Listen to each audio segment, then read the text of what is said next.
ராமன் பாலம் கட்டி முடித்த உடனே அந்த பாலம் கட்டுறப்ப எல்லாரும் உதவி செஞ்சாங்களாம். குரங்குகள்லாம் பாறையை தூக்கி போட்டன.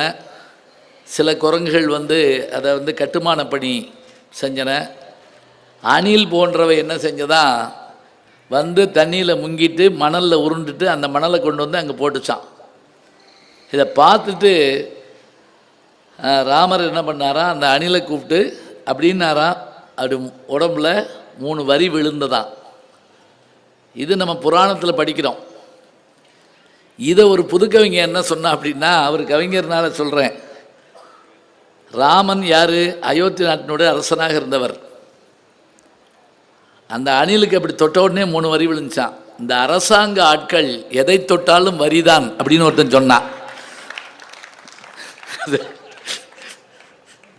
இப்போ கொஞ்ச நாளைக்கு முதல்ல நானும் என்னுடைய துணைவியாரும் அமெரிக்காவுக்கு போயிருந்தோம். அங்கே அணில் பார்த்துட்டு ஆச்சரியப்பட்டோம். அதுவே பூனை அளவுக்கு இருக்குது, பெருசு பெருசாக ஓடிட்டுருக்கு. என்ன பூனை ஓடுதுன்னு, இது அணில்னு சொன்னாங்க. ஆச்சரியம். அது முதுகில் கோடே இல்லை. எனக்கு சந்தேகம், ஒருவேளை கீரிப்பிள்ளி அணில்னு சொல்லி தர்றாங்களோ அப்படின்னு சொல்லிட்டு. அப்புறம் என் துணைவியார் சொன்னாங்க, இதுதான் ராமருக்கு உதவி செய்யலை, அதனால வரி போட்டிருக்க மாட்டாங்க. நல்ல கவிஞர் அழகாக சொன்னாங்க பாருங்க. மதுரை புத்தக திருவிழா, அது எத்தனை ஆண்டுகாலம் யாருடைய பேரெல்லாம் நினைவில் இருக்கும் என்று சொன்னால், அப்போது மாவட்ட ஆட்சித்தலைவராக இருந்த ஐயா உதயச்சந்திரன் ஐஏஎஸ் அவர்கள், அதே போல் ஐயா தேவேந்திர போதி அவர்கள் 12 மணி 1 மணி ஆனாலும் தூங்க மாட்டாருங்க. நாளைக்கு என்ன செய்யணும், நாளைக்கு என்ன பார்க்கணும், இவங்களுக்கு பணம் கொடுத்தாச்சா, அவருக்கு ஏற்பாடு பண்ணி ஒரு கல்யாணம் மாதிரி. அது இன்றைக்கு அப்புறம் திருநெல்வேலியில் நடத்துகிறாங்க. திருநெல்வேலியில் நடந்துகிட்டே இருக்குது. அவர் போகிற இடமெல்லாம் சென்ற இடமெல்லாம் கற்றோருக்கு சிறப்புமாங்க. கவிஞர் தேவேந்திர போதி அவர்கள் சென்ற இடமெல்லாம் புத்தக காட்சியை உருவாக்குகிறார் என்றால் அவர் பல்லாண்டு பல்லாயிரத்தாண்டு பல கோடி 100,000 ஆண்டு வாழ வேண்டும். அவருடைய கவிதைக்கு நான் ரொம்ப ரசிகன். சில இடத்துல அவர் பயன்படுத்தக்கூடிய அந்த அபூர்வமான சொற்கள் எனக்கு ஆச்சரியத்தை கொடுத்தது. ஒரு முறை கூட கேட்டேன், இது எப்படி இந்த சொல் உங்களுக்கு கிடைச்சது அப்படின்னு. அந்த மூலிகை சாறுங்கிற மாதிரி ஒரு வார்த்தை சொல்லியிருப்பீங்க. செடியை தாண்டி வண்டிகள் போனால் அந்த வண்டி சக்கரத்தில் மாட்டிக்கிட்டு அந்த செடி அப்படி பட்டுட்டு நிமிருமா, அப்போது ஒரு சாறு வாசம் காற்றுல வருமா. இது எத்தனை பேர் நம்ம பார்த்துருக்கோம்? இல்லை. அதாவது கவிஞர்கள், ஓவியர்கள், எழுத்தாளர்கள், சிந்தனையாளர்கள் எல்லாத்துக்கும் கண் அவ்வளவு கூர்மையாக இருக்கும், காது அவ்வளவு கூர்மையாக இருக்கும். அப்படி இருந்தால் தான் எழுத முடியும், பார்க்க முடியும். மிக அற்புதமான கவிஞர். அதோடு மட்டும் இல்லை, அரசு பணியில் இவ்வளோ சந்தோஷமாக உட்காந்துருக்க முடியுமா? யோசிச்சு பாருங்க. எத்தனை இடர்பாடுகள் இருக்கும். பாதி நேரம் நம்மளை சுற்றி டென்ஷன் இருந்துக்கிட்டே இருக்கும். யாராவது ஏதாவது கேட்டுக்கிட்டே இருப்பாங்க. ஆனால் அதெல்லாம் தாண்டி அது வேறு இது வேறு என்று தன்னுடைய பணியை தொடர்கின்றார். ஐயா அவர்களை வாழ்த்தி, எனக்கு முன்பாக மிக அருமையான கருத்துக்களை எல்லாம் வரிசைப்படுத்தி சொல்லி, மானிட பிறவி என்பது எத்தனை முக்கியமானது. ஏன்னா சில பேர் பிறந்துட்டு ஏன் பிறந்தோம் அப்படின்னு கவலைப்படுறாங்க. அப்பர் சுவாமிகள் ஒருத்தர் தான் சொன்னார், மனுஷனாக பிறக்கணும்யா அப்படின்னார். ஏன் பிறக்கணுமா, குனித்த புருவமும் கொவ்வை செவ்வாயில் குமிழ் சிரிப்பும் பனித்த சடையும் பவளம்போல் மேனியில் பால் வெந்நீரும் இனித்தமுடன் எடுத்த பிற்பாதமும் காணப்பெற்றால் மனித்த பிறவியும் வேண்டுவதே இம்மாநிலத்தே. அப்பர் சுவாமிகள். உடனே கிளம்பிடாதீங்க, இது என்ன இப்படி ஆரம்பிச்சிட்டார் அப்படின்னு சொல்லி. தேவார பாட்டு தான். அதில் பாருங்க, குனித்த புருவமும் கொவ்வை செவ்வாயில் குமிழ் சிரிப்பும். சிவபெருமா உலகத்திலே 2 சிலை ரொம்ப அற்புதமான சிற்பங்க. ஒன்று புத்தருடைய சிலை, இன்னொன்று சிவபெருமானுடைய சிலை. அதில் அந்த சடை அப்படி திரிபுரம் எரித்த விரிசடை கடவுள் அப்படிமா. சடை அப்படி சுழன்று ஆடுற போது சுற்றி வருமா. அப்படியே அந்த முகத்தை பார்ப்பதற்கு அதில் குமிழ் சிரிப்பு இருக்குமா, மெல்லிய புன்னகை. இது சாதாரணமாக கிடைக்காதுங்க. இப்போ நீங்கள் வாய் விட்டு சிரிக்கிறதுங்கிறது ஒரு வகை, சிரிப்பை அடக்கிறதுங்கிறது அபூர்வமான வகை. சிரிப்பை அடக்கி பாருங்களேன். இப்போ சில நேரங்களில் சிரிக்கக்கூடாதுன்னு சொன்ன பிறகு தான் நமக்கு சிரிப்பு வரும். அது நம்ம வீட்டு பிள்ளைகிட்ட கெஞ்சுவோம், இன்றைக்கி சிரிக்காத, எங்கள் மேனேஜர் வர்றாரு, எங்கள் முதலாளி வர்றாரு, சிரிக்காத. கேட்கவே மாட்டாங்க, ஓடி ஓடி சிரிப்பான், ஒளிஞ்சு ஒளிஞ்சு சிரிப்பான். அப்புறம் கடைசியில் நம்மகிட்டே வந்து கேட்டுருவான், இவர் தானேப்பா அந்த லூஸ் மாமா அப்படின்னு கேட்பான். இல்லைடா, இல்லைப்பா நீ சொன்ன மறந்துட்டப்பா அப்படிம்பா. அவருக்கு எப்படி இருக்கும் பாருங்க. அந்த நேரத்தில் அந்த குழந்தை சிரிப்பை அடக்கிறப்படுற பாடு இருக்குல்ல. ஏன் சில வீடுகளில் கணவன்மார்கள் இன்னைக்கு நான் சமையல் பண்ணுறேன் அப்படின்னு ஒரு முடிவெடுத்து வேட்டியை மடித்து கட்டிக்கிட்டு வெந்நீரை வெறுங்கையில் தூக்கி டொம்முன்னு கீழே போட்டு அது மேலே ஒரு டான்ஸ் ஆடி அம்பட்டையும் பார்த்துக்கிட்டு இருக்க மனைவிக்கு சிரிப்பு தாங்க முடியாது. ஆனால் என்ன செய்ய முடியும், சிரிச்சா அடி வெளுத்துருவான். அதனால் என்ன செய்வாங்க, இந்த பக்கம் திரும்பி முகத்தை இப்படி கையை இறுக்க பிடிச்சிக்கிடுவாங்களாம். அப்போ முகத்தை பார்த்தீங்கன்னா அழகாக இருக்குமா. அழகாக இருந்தால் இல்லை, அழகாக இருந்தால் அழகாக இருக்கும். அந்த சிரிப்புங்கிற விஷயம் மனித பிறவி. அதை அருமையாக சொன்னார். கிடைக்குமா, புல்லாகி பூடாய் புழுவாய் மரமாகி பல்விருகமாகி பறவையாய் பாம்பாய் கல்லாய் மனிதராய் பேயாய் கிழங்களாய் வல்லசுரராய் முனிவராய் தேவராய் செல்லா நின்ற இத்தாவர சங்கமத்துள் எல்லா பிறப்பும் பிறந்து இழைத்தேன் எம்பெருமான் மாணிக்க வாசகர். திருவாசகம் பாட்டெல்லாம் சொல்லிவிடணும் யாருன்னு. ஏன்னா இப்போ பல பேர் எந்த விஷயத்தையும் தானே மல்லாக்கப்படுத்தி யோசிச்ச மாதிரி பேசுகிறாங்க. கண்ணாசனுடைய பாட்டு கவியரசனுடைய பாட்டுங்கிறது என்ன அழகாக சொன்னார் பாருங்க. இது யார்கிட்ட வாங்கினோம்னா சொல்ல வேண்டாமா, இது நான் யார்கிட்ட கற்றுக்கிட்டேன் தெரியுங்களா, வாரியார் சுவாமிகிட்ட கற்றுக்கிட்டேன். சொல்லிக்கிட்டே வருவார். சொல்லிக்கிட்டே வர்றப்ப சட்டுன்னு ஒரு பாட்டை சொல்லி வள்ளலார் அப்படிம்பார்.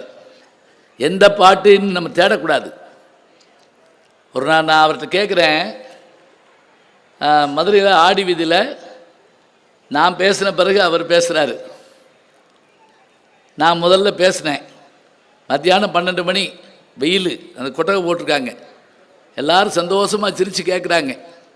முடிஞ்சோடனே என்கிட்ட விபூதி பூசிட்டு என்கிட்ட கேட்குறாரு, எங்கே இந்த நகைச்சுவையெல்லாம் உங்களுக்கு கிடச்சது அப்படின்னாரு. உங்கள்கிட்ட தான் வாங்கினேன் அப்படின்னு சொன்னேன் நான். அப்புறம் நான் அவர்கிட்ட ஒரு கேள்வி கேட்டேன். எந்த கேள்வி கேட்டாலும் எந்த தலைப்பு சொன்னாலும் சாமி பதில் சொல்கிறீங்களே அப்படின்னு கேட்டேன்.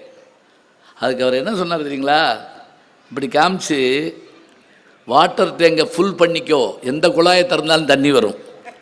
இது ரொம்ப பேருக்கு புரியலன்னு நினைக்கிறேன்.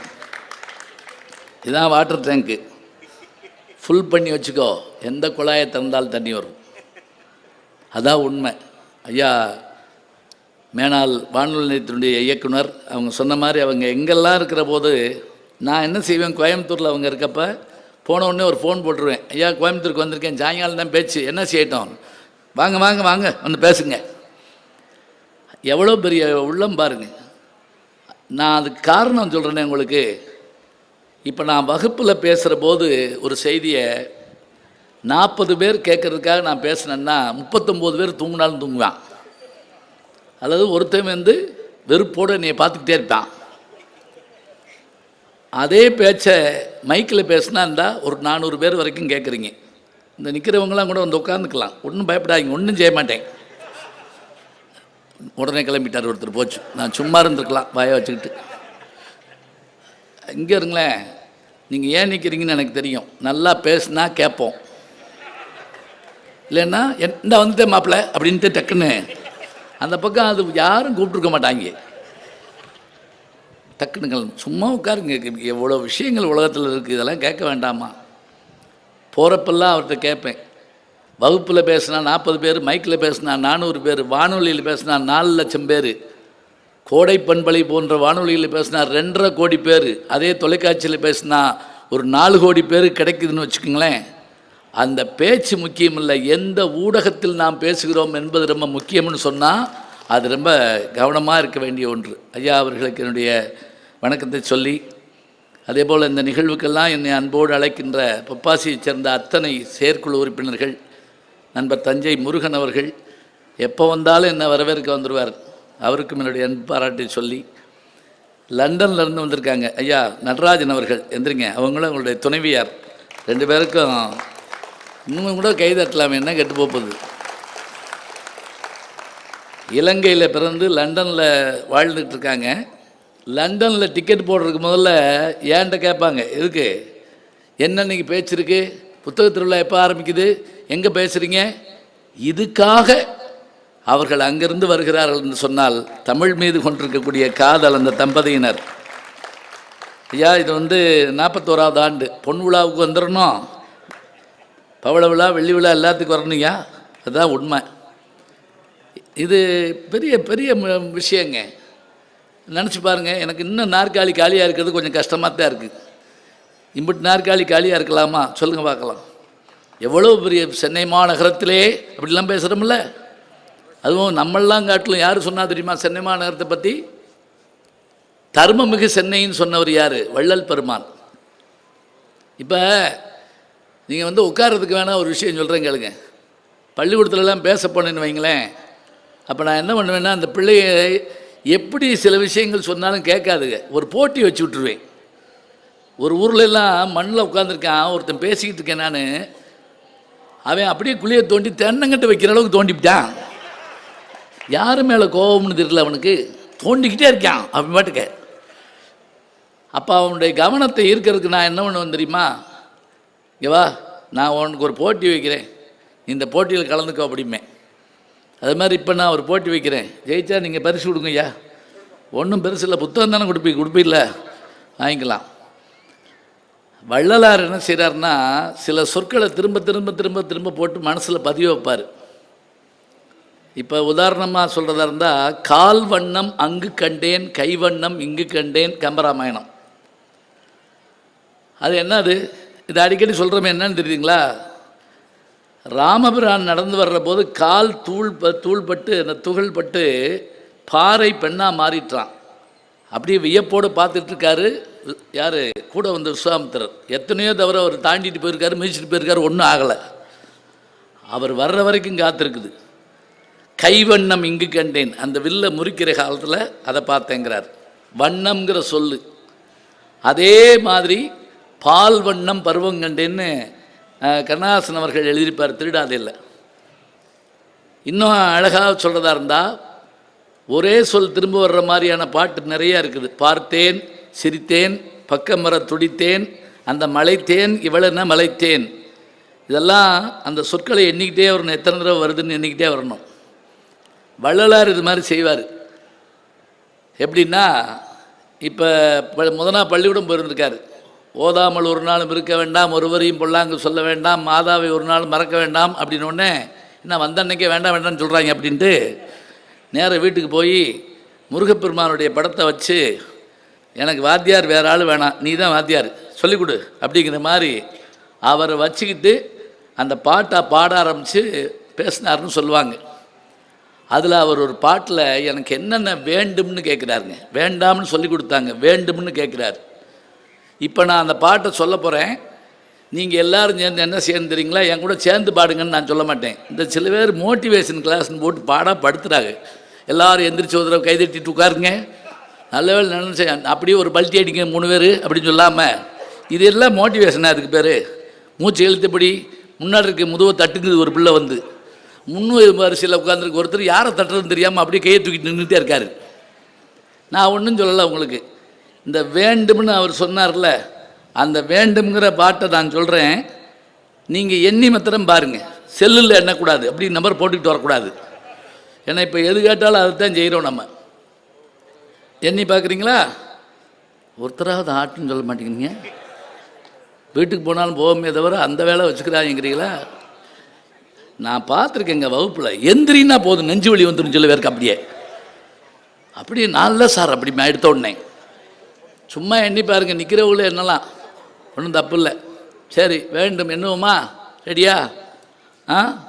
ஒருமையுடன் திருமலரிடம் நிற்கின்ற உத்தமர்தம் உறவு வேண்டும், உள்ளொன்று வைத்து புறமொன்று பேசுவார் உறவு களவாமை வேண்டும், பெருமை பெரும் நினைந்து புகழ் பேச வேண்டும், பொய்மை பேசாதிருக்க வேண்டும், பெருநெற் பிடி தொழுக வேண்டும், மதபானபை பிடியாதிருக்க வேண்டும், மறுவு பின்னாசை மறக்க வேண்டும், உன்னை மறவாதிருக்க வேண்டும், மதி வேண்டும், நின்கர் நிதி வேண்டும், நோயற்ற வாழ்வு நான் வேள வேண்டும், தர்மமிகு சென்னையில் கந்தகோடத்தில் உள்ள தலமோங்குகின்ற வேளை தன்முக தெய்வமணி உன்முக செய்வமணி சண்முக தெய்வமணியே. எத்தனை வேண்டும்?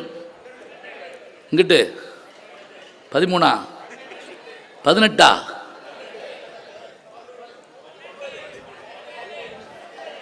சும் என்ன ஒரு பாக்ஸில் வந்து 12, ஒரு பாக்ஸில் 8 கேட்குமா? இப்போ நான் என்ன செய்கிறது? 3ஐயும் கூட்டி 3ஆல் வைக்கிறதா? சரி, நான் என்ன சொல்கிறேன், இந்த பாட்டு வேண்டாம், விடுங்க. வேறு பாட்டு நான் சொல்கிறேன். இப்போ தயாராக இருக்கணும். நான் சும்மா விடிய வரைக்கும் இந்த பாட்டு தான் சொல்லிட்டு இருக்க மாட்டேன். இப்போ இந்த பாட்டு என்றீங்களா? வேண்டும் வேண்டாம், உண்டு என்றீங்களா? உண்டு. பாட்டை வேகமாக தான் சொல்லுவேன், எனக்கு மறந்துவோம்ல, வேகமாக தான் சொல்லுவேன்.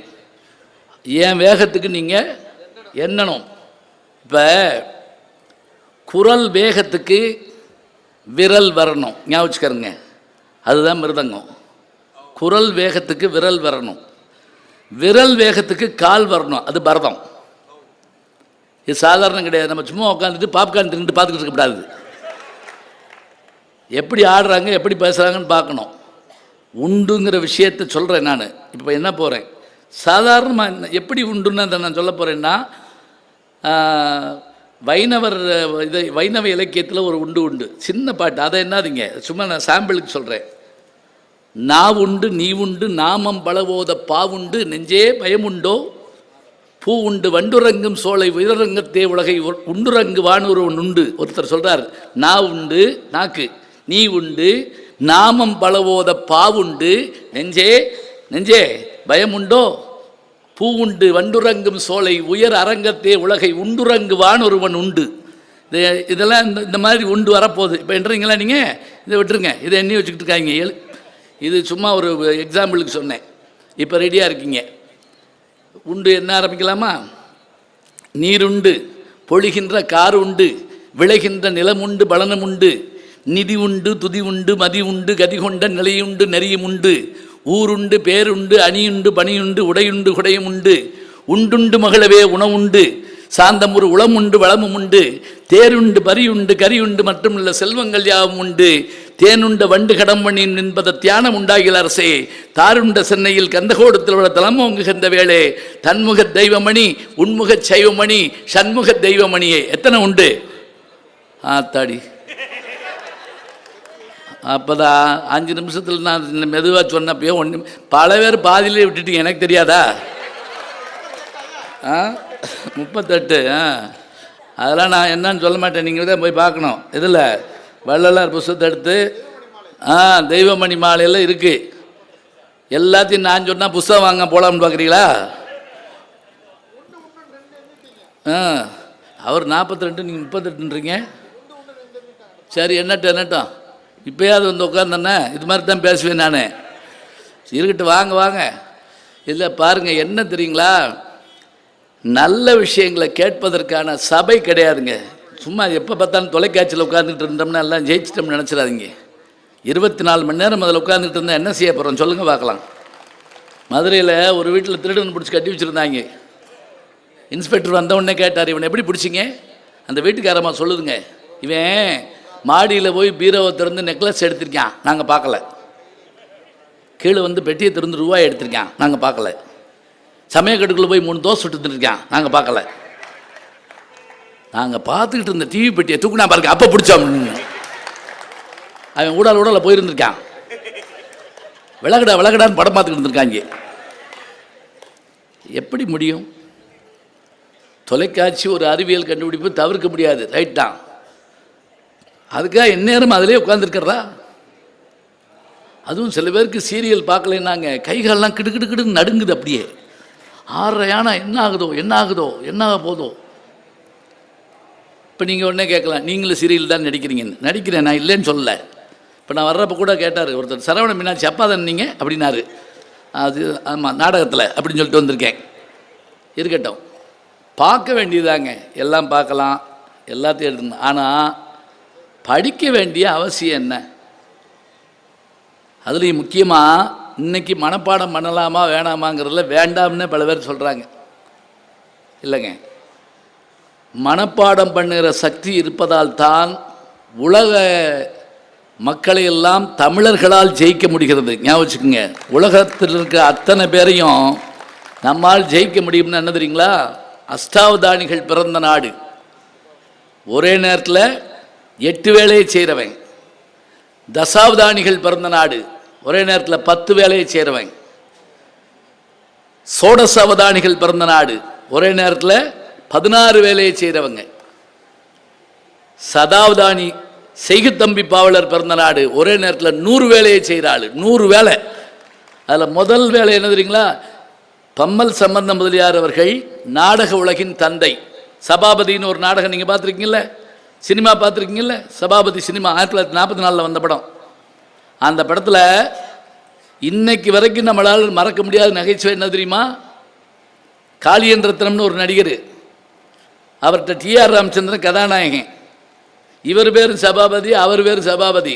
டேய் சபாபதி வேலைக்காரனை கூப்பிடுவார். 4 நாவுக்கு பக்கோடா, 4 நாவுக்கு பாதாம் அல்வா வாங்கிட்டு வா. கடை வரைக்கும் போய் திரும்பி வருவாருங்க. எந்த 4 நாவுக்கு பக்கோடா, எந்த 4 நாவுக்கு பாதாம் அல்வான்னு சொல்லலையே. என்ன இதை எழுதினது பம்மல் சம்பந்த முதலியார் 92 நாடகங்கள் எழுதியிருக்காரு. ஞாபகம் வச்சுக்கோங்க, 92 நாடகம். அதில் ஒன்று மனோகரா. அது மட்டும் இல்லை, மெர்ச்சன்ட் ஆஃப் வெனிஸ் நம்ம ஷேக்ஸ்பியருடைய நாடகம் இருக்குல்ல, அதை தமிழில் மொழிபெயர்த்தி அருமையான நாடகமாக எழுதியிருக்கிறார், நாடகம் போட்டிருக்காரு. நீதிமன்றத்தில் நீதிபதியாக இருந்தவர்.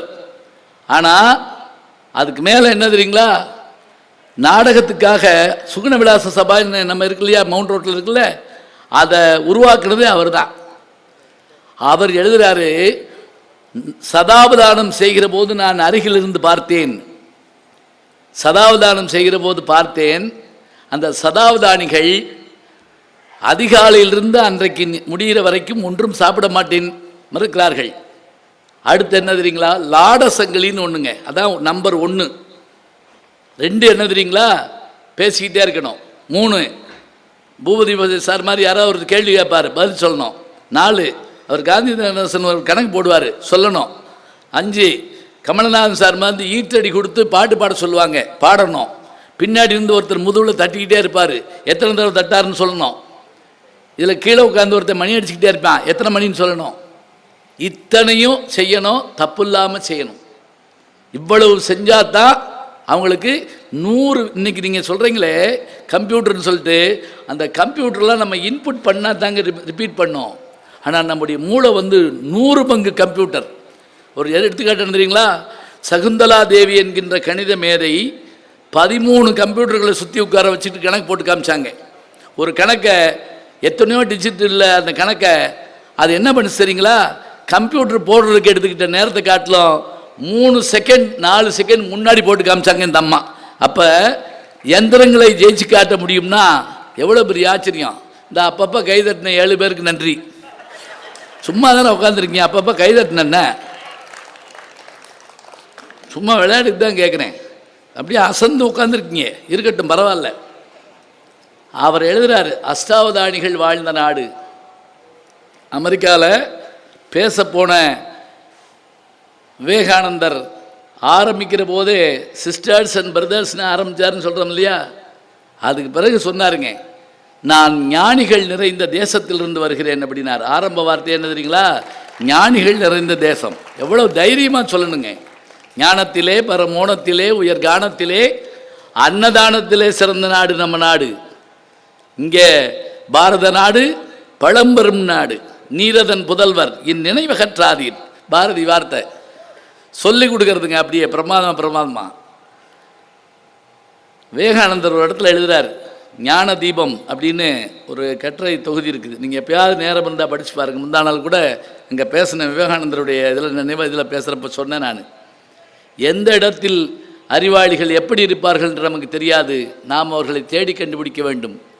நம்மளை டியூன் பண்ணால் தாங்க அவங்கள நம்ம கண்டுபிடிச்சிக்கிற முடியும். ஒரு சின்ன உதாரணம் சொல்கிறேன் பாருங்க. விவேகானந்தர் 863 பிறந்து 893 உரையாற்றி 1902 மறைஞ்சு போகிறாரு. 39 வயசு. பாரதிக்கு 39 வயசு தான். இந்தியா முழுவதும் நடந்து வரணுங்கிறாரு. யார்? அவருடைய குருநாதர். நான் சன்னியாசம் ஏற்க வேண்டும் அப்படின்னோடனே, நீ இந்தியா போய் முதல்ல சுற்றி பார்த்துட்டு பார்ப்போம் அப்படிங்கிறார். இதே போல் காந்திக்கு சொன்னது யார்? கோபாலகிருஷ்ணன் கோகலே சொல்கிறாரு, நான் அரசியலில் ஈடுபட வேண்டும்ங்கிறாரு. மோகன்தாஸ் கரம்சந்த் காந்தி, நீ இந்தியா முழுவதும் சுற்றி பார்த்து வாங்குறாரு. அந்த 2 பேரும் விவேகானந்தர் சுற்றி பார்க்குற போது, நடந்தே வந்தபோது எங்க உட்கார்ந்து ஞானம் பெற்றார் தெரியுமா? கன்னியாகுமரியில் இருக்கக்கூடிய அந்த ஒற்றைப்பாறையில் உட்கார்ந்து, அதாங்க இந்தியா படம் போட்டிங்கன்னா கடைசி மண் பகுதி எதுனா அதுதான். அங்கே உட்கார்ந்து அவர் தவம் பண்ணார். ஏன்னா அதுதான் ஸ்ரீபாதம்னு அதுக்கு பேர். அம்பிகை நின்று தவம் பண்ணுறதாக நம்ம நம்புகிற இடம் ஒரு பாதம் தான் இருக்குமா அந்த இடத்துல. அவர் ஒத்த காலில் நின்று தவம் பண்ணாலாம். அந்த இடத்துல ஞானம் பெற்றார். காந்தியடிகள் இந்தியா முழுக்க வந்தபோது மதுரைக்கு வந்துதான் உழவர்களுடைய ஆடை ஈராடையாக இருக்கிறது, அதனால் நான் என்ன செய்வேன், இனிமேல் கோட்டு சூட்லாம் போட மாட்டேன் என்று சொல்லி தன்னுடைய ஆடையை மாற்றிக்கொண்டு அந்த ஈரங்கியோடு எங்கே போனார் தெரியுமா? வட்டமேஜமா நாட்டுக்கு போயிட்டு வர்றார். அப்போ காந்தியை மாற்றி காட்டினது தமிழ்நாடு தான்.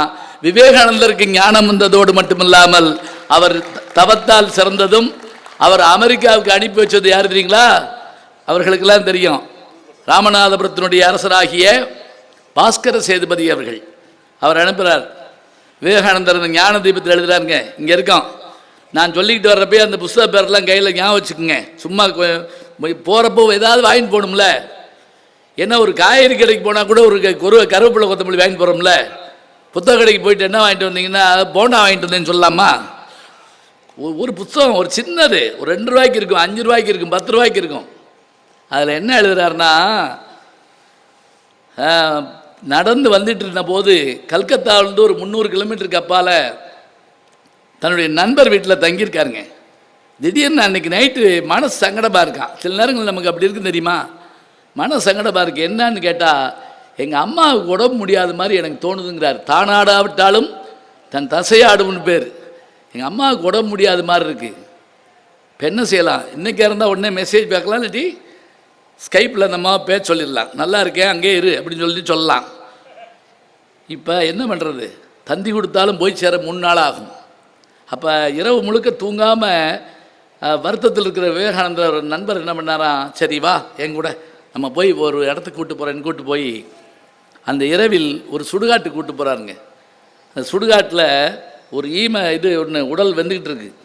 பக்கத்தில் ஒரு ஆதிவாசி ஒருத்தர் உட்கார்ந்துருக்கார். ட்ரைபல் தலை முடியல அப்படி விரிஞ்சு கிடக்குது. அந்த வெளிச்சத்தில் அவர் உட்கார்ந்துருக்கார். இவர் போன நண்பர் என்ன பண்ணாரா, அவருடைய மொழியில் பேசிட்டு, இவர் என் நண்பர் மனத்துயரத்தில் இருக்கிறார், என்னன்னு கேளுங்க. அந்த ஆள் அந்த இதிலிருந்து ஒரு விறகை பிடுங்கினானாங்க. பிடுங்கி தரையில் இப்படியே என்னமோ கோடு போட்டானா. போட்டுட்டு அவருடைய நண்பர்கிட்ட சொன்னானா, இவர் யார் தெரியுமா? இவரால் இந்தியாவுக்கு புகழ் வரப்போகிறது, கடல் தாண்டி போய் வரப்போகிறான் இந்த மனிதன். இதை மொழிபெயர்த்து சொன்னாராம். வேண்ட இதையா நாங்கள் கேட்க வந்தோம். இப்போ நம்ம ஜோதிடம் கேட்குறப்பே நீங்கள் யோசிச்சு பாருங்க, நீ பிரதம மந்திரி ஆகி வருவாய், சிரிச்சிருவான். ஏய் ஜாரு ரொம்ப கூட தர்றேன், இதெல்லாம் சொல்லாத, சிரிப்பு தாங்க முடியல என்னால். அதே ஆள் 3 நாள் உனக்கு கண்டம் இருக்குது, வெளியே போகாதானே படுத்துருப்போம் வீட்டுக்குள்ளேயே. பாருங்கள், நெகட்டிவான விஷயத்தை நம்புவோம், பாசிட்டிவான விஷயத்தை சிரிப்போம். அதெல்லாம் இருக்கட்டும். எங்கள் அம்மா அப்படின்னாராம். அந்த ஆதிவாசி திரும்ப சொல்கிறாருங்க, நீ வெளிநாட்டுக்கு போவான்னு நான் ஏன் சொன்னேன் தெரியுமா? நீ திரும்பி வருகிற போதும் உன் தாய் இருப்பாள், அது வரைக்கும் நீ கவலைப்படாத. இதில் என்ன ஆச்சரியம் தெரியுங்களா? விவேகானந்தர் அமெரிக்காவுக்கு போயிட்டு அந்த நண்பருக்கு எழுதுகிறாருங்க, நான் அயலகத்தில் இருக்கிறேன், அன்றைக்கு நீ அழைத்து போன அந்த நண்பரை பார்த்தபோது என் எதிர்காலத்தை எந்த விதமான ஒரு ஆதாரமின்றி எடுத்து சொன்ன அந்த படிக்காத மனிதன், பாமர மனிதன், ஈமப்புகையின் வெளிச்சத்தில் என்னுடைய எதிர்காலத்தை தீர்மானித்தானே. இந்தியா ஞானிகள் மிகுந்த தேசம், எங்கே யார் இருப்பான்னு தெரியாது. இதுக்கு என்ன சொல்கிறது? எந்த புத்துல எந்த பாம்பு இருக்கு அப்படிலாம் சொல்லக்கூடாது. இப்படியே தீய வார்த்தையாக சொல்லுவாங்க. அதுக்கு என்ன சொல்லணுமா? எந்த பூவில் எம்புடு தேன் இருக்குன்னு யார் கண்டா அப்படி சொல்லணுமா?